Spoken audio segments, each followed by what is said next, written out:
O programa Falando Sério recebe hoje o deputado federal Alessandro Molon, do PT aqui do Rio de Janeiro.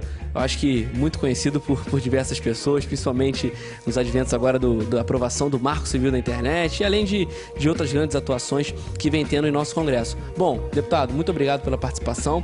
Primeiramente, sei que em Petrópolis muita gente te conhece, mas cabe também um pouco da apresentação. Conta um pouco sua história, como você entrou na política, para daí sim a gente falar dos projetos que você vem relatando e vem trabalhando lá em Brasília.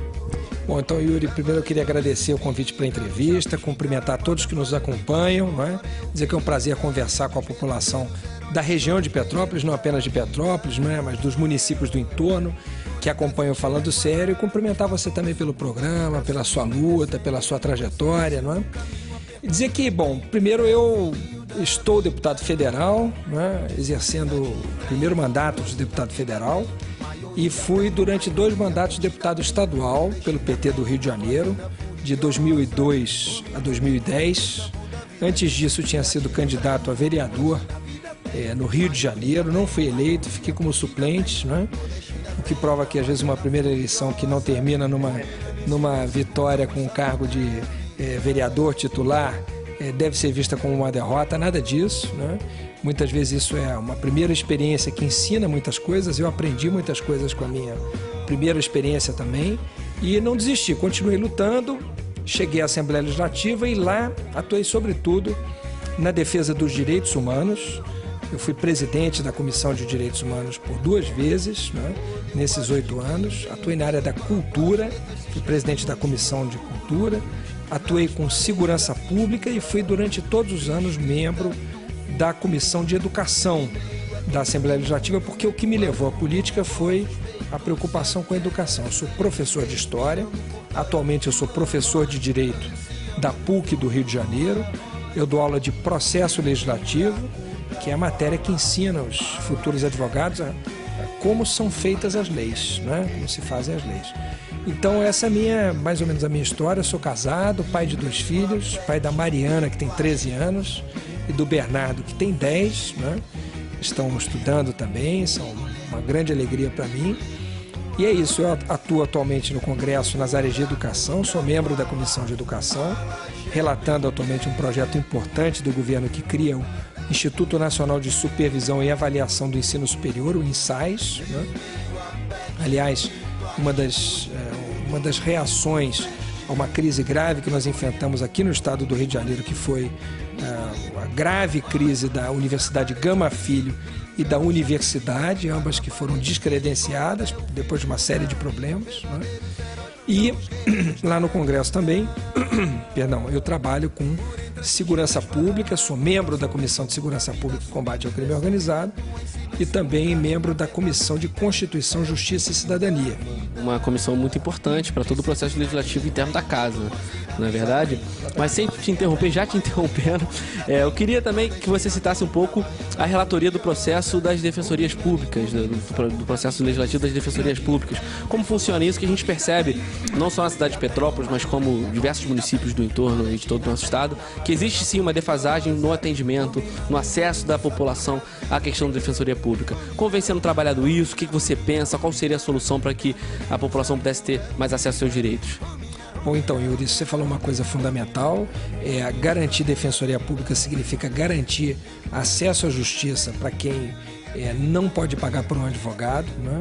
São milhões de pessoas que deixam de ter os seus direitos defendidos por falta de um advogado, porque não tem condição de pagar, e muitas vezes não encontram um defensor público. O IPEA, o Instituto de Pesquisa Econômica Aplicada, órgão do governo, da maior respeitabilidade, mostrou há pouco tempo que em cada 10 comarcas brasileiras há defensores públicos apenas em 3.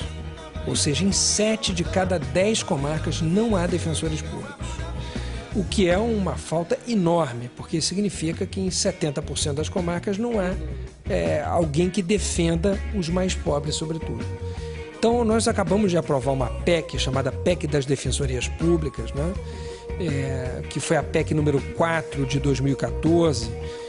Na Câmara tinha o número de PEC 247, o número 4 foi ganho no Senado, onde ela foi finalmente aprovada, que é de minha autoria e de outros 2 deputados federais, o deputado Mauro Benevides e o deputado André Moura, que que prevê que em 8 anos nós teremos que ter defensores públicos em todas as comarcas brasileiras, ou seja, pelo menos um defensor público em cada comarca para garantir um acesso à justiça melhor para todos. Muito bom, a gente vê que às vezes a defensoria pública é procurada por questões do cotidiano da população. A falta de água em alguns bairros, falta de luz, falta de remédio, com certeza, falta dos serviços públicos. Então, realmente, parabéns pela iniciativa, porque aproxima a população do que é básico da política pública. Além disso, você atua em algo que foi uma discussão a nível internacional, que foi a questão do Marco Civil da Internet que eu citei no início da entrevista. Como foi todo esse processo, o que é o Marco Civil de fato e como o país sai na frente de diversos outros países nessa questão da tecnologia e da informação?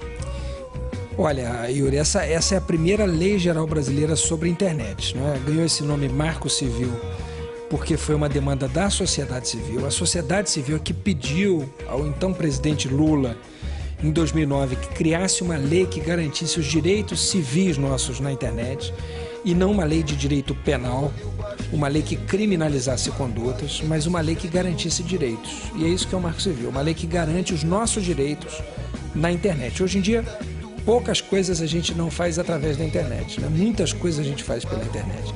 Desde você é jovem, né? Desde a matrícula numa universidade, a matrícula numa escola, até mesmo pública, um colégio estadual se faz matrícula pela internet, né?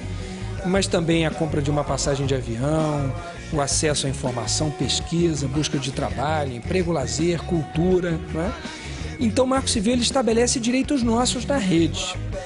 Ela tem como pilares a garantia da neutralidade da rede, que é a exigência de que todos os pacotes de dados que circulam na internet sejam tratados de forma igualitária, sem discriminação, sem qualquer prejuízo, dependendo de onde vem ou para onde vai, do tipo de conteúdo que carregue. Não é se é vídeo, se é som, se é imagem, não é se é foto, se é texto, né? E também outros 2 direitos fundamentais nossos que são garantidos com o Marco Civil, que é a nossa privacidade na internet, a proteção à privacidade e a garantia da nossa liberdade de expressão. Ao contrário do que maliciosamente se tentou dizer que era um projeto para censurar a internet, o que é mentira. O projeto é um projeto que garante a liberdade de expressão na rede. E, de fato, tem sido considerada dentro e fora do Brasil como a melhor lei sobre a internet do mundo. Eu estou indo em breve à Itália, convite da Câmara de Deputados italianos, para explicar o Marco Civil, porque eles querem propor uma lei igual para a Europa, que virou modelo para o mundo. Então você citou a questão do INSAIS, do Instituto que vai regulamentar melhor a educação superior privada no nosso país, que realmente é uma demanda muito importante. A gente acompanha até mesmo em Petrópolis algumas universidades que extrapolam na questão de créditos em cada semestre, no abuso das mensalidades, abuso na taxa de matrícula e não cumprimento da carga horária. Então a gente acompanha que há um avanço, tem a questão do Marco Civil da internet, tem a questão da defensoria. Então você demonstra ser um parlamentar muito atuante. O que você pensa agora para um segundo mandato, já que você é pré-candidato?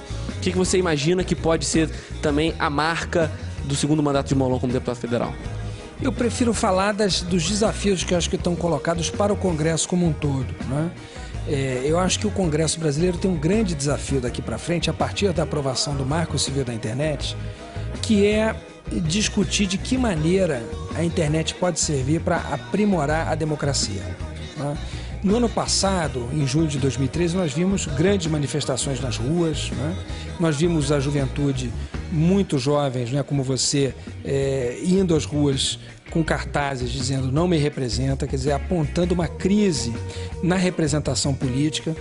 E isso significa que boa parte da sociedade não está se reconhecendo no parlamento. O parlamento precisa reagir a isso de forma positiva e propositiva, precisa entender esse recado e dar uma resposta positiva. E eu entendo que essa resposta é se abrir à participação. E a internet é uma excelente ferramenta para garantir essa participação. E o Marco Civil nos ensinou isso, porque ele foi construído com uma intensa participação da sociedade, antes, durante a tramitação do projeto e depois, porque agora, há pouco tempo, a presidenta Dilma anunciou que a regulamentação dessa lei será feita de forma participativa, ou seja... Só alguém da juventude eu estava presente. Foi uma emoção, não foi? Quer dizer, a presidenta dizendo, nós vamos regulamentar o Marco Civil da internet com a participação de todos pela internet, que é uma coisa sensacional. Então, acho que o nosso desafio né, o desafio de jovens como você, que se preocupa também com política, que pensa no futuro político do país, é tentar descobrir de que maneira a internet pode nos ajudar a reaproximar representantes de representados, eleitos de eleitores, né, e abrir o parlamento para participação.